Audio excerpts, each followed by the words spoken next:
Thank you, Rick. Hello and happy Mother's Day. My name is Rev Lezli Goodwin, and I'm one of the co-senior ministers of this center with Reverend Karen.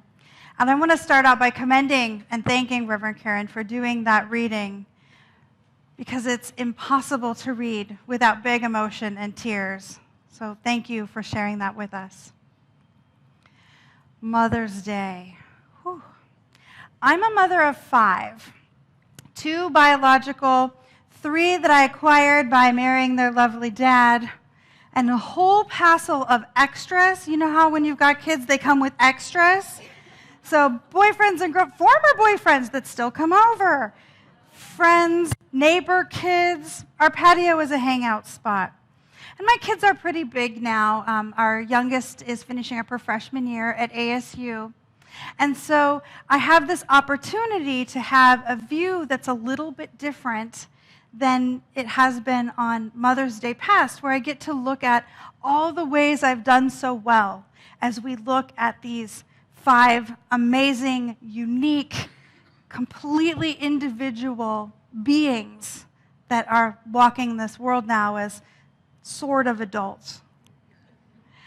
And we get to hear about all the ways we maybe didn't do such a great job, because they share that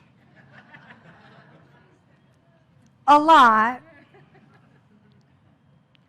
So I want to share one of my favorite stories. This is actually my son Creighton's favorite story of his childhood. So I was a young mom, and I really wanted to share a certain aspect of my childhood that was important to me. And that is that I knew, no matter what, that there was nothing I could do that would make my parents not love me. Nothing. If I killed somebody, they'd come love me on their prison visits. I didn't.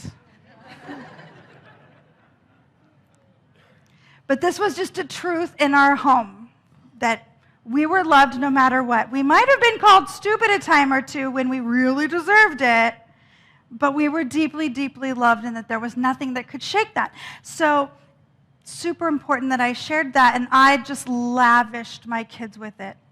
And this is at a time when I was hearing a lot about young men and women being thrown out of their homes for coming out as gay or lesbian or bisexual or transgender. So I really wanted to make it clear to my kids that that was not a problem in this house, that would never be a problem in this house, that you are loved. And I thought I was doing such a great job at it, making sure that my kids knew that I was totally fine if they were gay or lesbian or transgender or purple or whatever.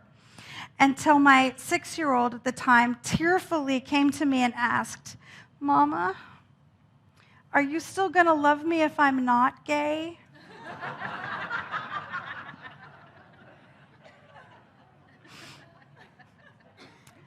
There's the message you think you're giving and the message they hear. So yes, Creighton, who turned out straight, we love you anyway.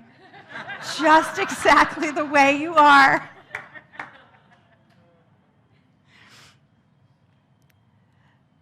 Parenting is an interesting challenge. Whether you are a biological parent, a step parent, an adoptive parent, a godparent, a parent of choice, a de facto parent, a favorite auntie, a fur mama. Hey, it's a thing. Don't try to tell my little Pomeranian that I am not his mommy. It's not going to happen. It comes with its challenges. It comes with its challenges of really expressing the depth of what we feel and what we want. And for you gentlemen out there, if you think you're not included in this talk, yes, the single dads and the foster dads and the stepdads, but also just from that place where we all have a divine masculine and a divine feminine. For the coworkers that you've nurtured, for the people that you've mentored, for the younger siblings, for the older siblings sometimes. There's that mothering aspect that comes through all of us sometimes. And because we're human beings, we are not always perfect at it.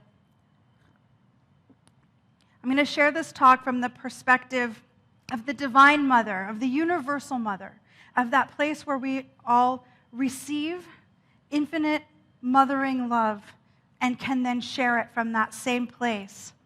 Rumi says it so beautifully when he said, "We're born of love. Love is our mother." Whether we get to enjoy that today in physical form or not, that is the truth for each one of us. So I have a prayer for each and every one of us from that universal perspective, and odds are from the perspective of the mothering people in your life as well. What is it that we want for each one of you? We want you to be safe. We want a world that is safe for you so that you can go to school and to church and to work and to the bar and to music lessons and to wherever you go without worrying about guns or knives or harsh words. We want you to be safe and feel safe enough to be who you really are. But we can't control that. We can't force that to happen. We can't follow you around. We try. We can't follow you around and beat up every sixth grader who says a mean thing to you. And as you become adults, we can't come tell off that boss. We want to. But the truth is, as Ernest Holmes said, there is no final safety until all nations are at peace. It's not in our power to control the thought of other nations. We only have the power to control first our own thought, and finally, through that, the thought of our nation. And I would add, eventually the world. So this universal mother reaches out to each one of us and invites us to lean into our own thoughts on peace so that we may be a place where that safety begins. And it's here to love us into that space. Because it's not always easy. It's not always natural to come from a place of peace when there is so much anger in the world and so much ability to lean into righteousness.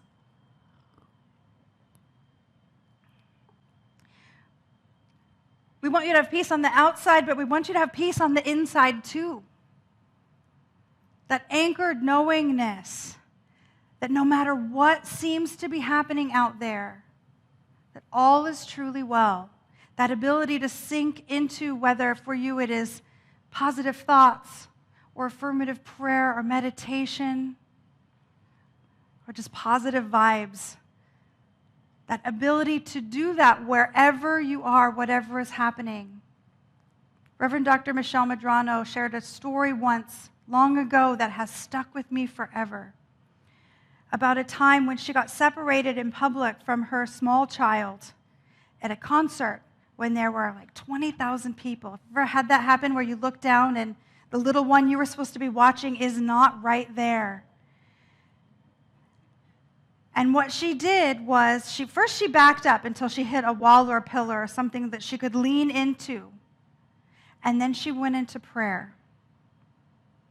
And before that prayer was finished, she heard over the loudspeaker Michelle Medrano come to information, and she knew that Jesse was smart enough, because she'd raised him to be, to find a safe adult and get what he needed.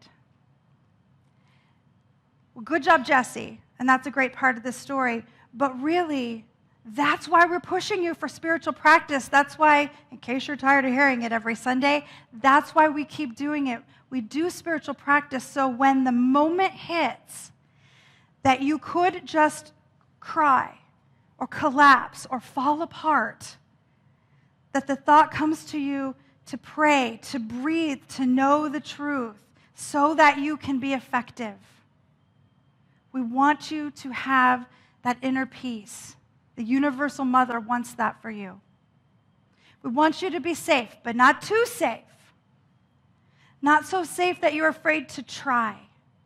Not so safe that you're not curious. Opening yourself up to that amazing part of yourself that is special and different than anybody else.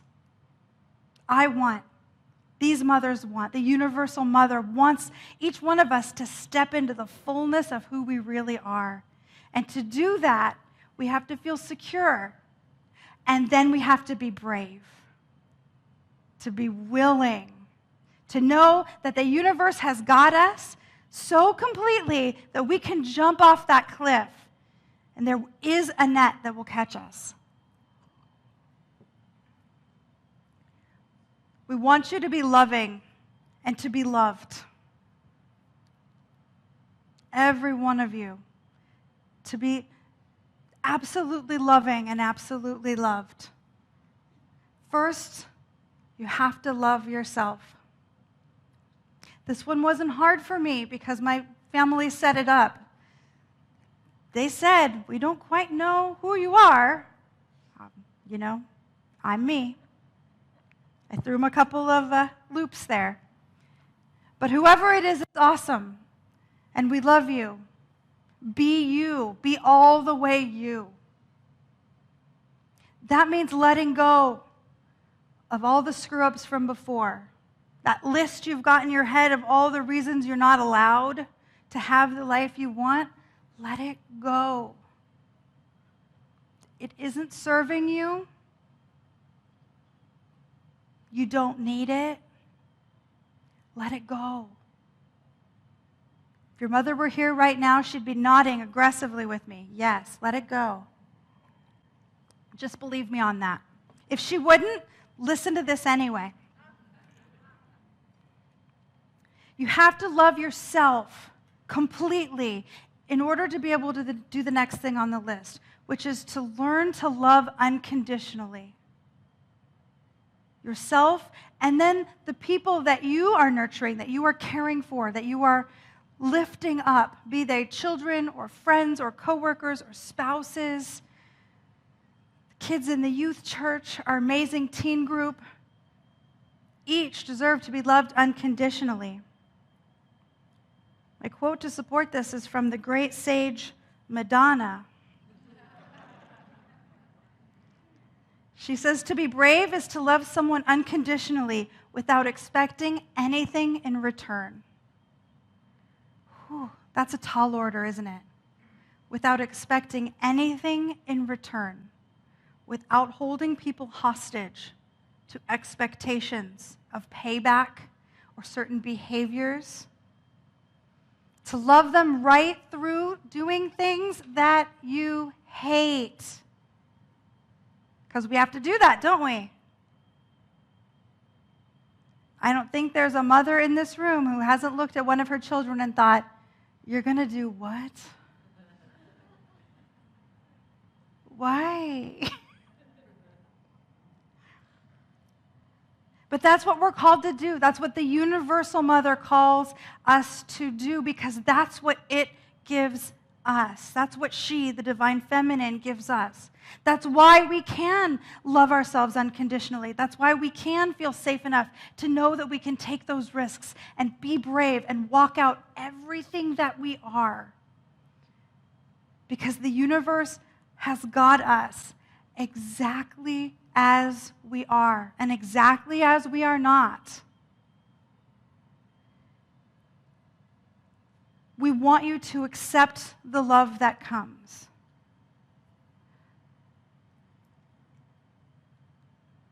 It is actually easier to love unconditionally than it is to let that love come back in unconditionally. Because it doesn't always look like we thought it would look. When I was in junior high, I had a habit, we'll call it, of reading romance novels, like those little teen romance novels. Like a book a week. I had such a collection. And so by the time I was ready to date, I had made a list of how boys show you they care about you from these books. You can imagine how realistic this list was, right? It was things like, he gives you his letter jacket. He gives you his ID bracelet. Remember ID bracelets were a thing, right? They weren't anymore by the time I was in high school. So no boy could possibly love me enough because he didn't have an ID bracelet to give me. Love doesn't always look the way we think it's going to look. Sometimes it comes with frustration and pain. Sometimes it comes with expectations that we're not ready to give. But can we see it as love anyway? Can we look at the messy lives of our children and our friends and our siblings and find the love that's there and let it in? Can we look in the faces of those who see past all of our flaws, that list that we've got, and love us anyway, and just believe them? Just believe them that we're worth it. Just believe them that we deserve it. For some of us, it's a huge challenge. For me, it was a huge challenge to believe it, to let it in. But that is what the universal calls us to do. And we want you to be happy. Really, really happy. The kind of happy that passes any ability to explain what it is or to describe it. The kind of happy that means you're satisfied to the very tips of your toes and the end of your hair. The kind of happy that oozes out of you so much that it surrounds our little grandchildren, our real grandchildren and our spiritual grandchildren, with so much love that we know that this is continuing into the next generation. I cannot look at Stephanie while I say this. The mama of our community grandchild. This is what we want. We want you to be grateful. We want you to be grateful for all the good in your life. That is the source of happiness. What we appreciate expands.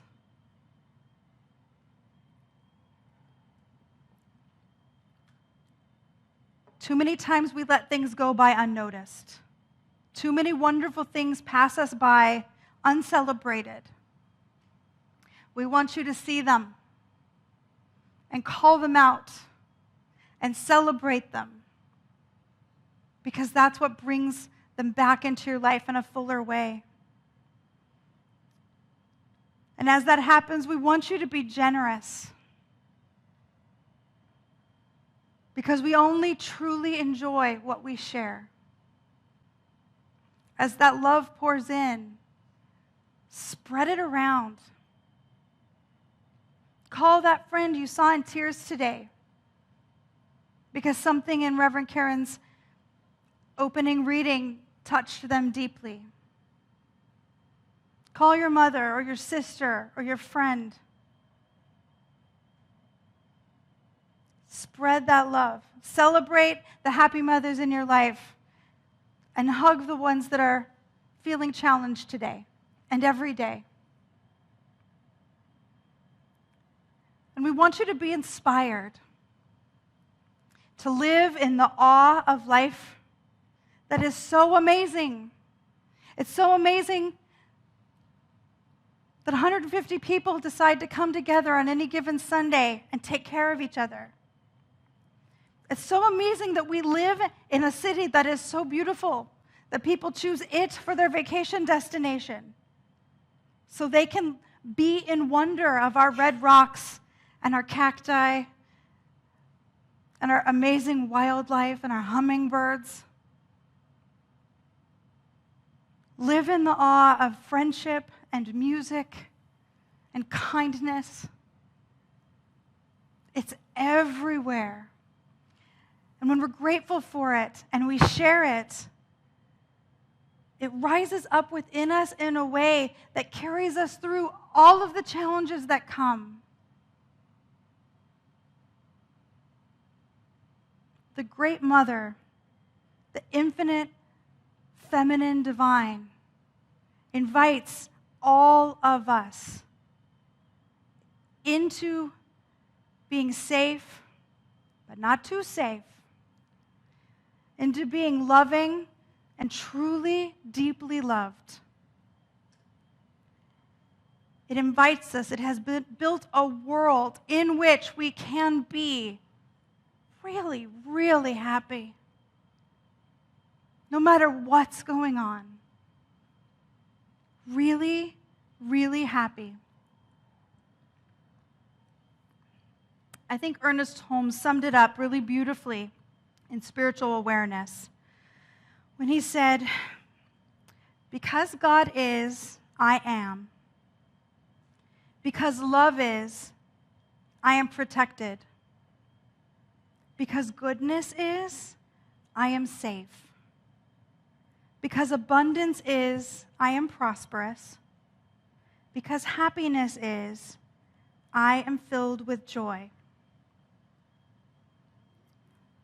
So my invitation, my call to action is to live out this prayer, to accept the invitation, to be generous and grateful and supportive and open, to love yourself so completely that you can invite the people that you know into that circle of sacred acceptance of themselves so they can feel your love fully, to know you are loved, to allow yourself to be inspired, and to truly be really, really happy. And so it is.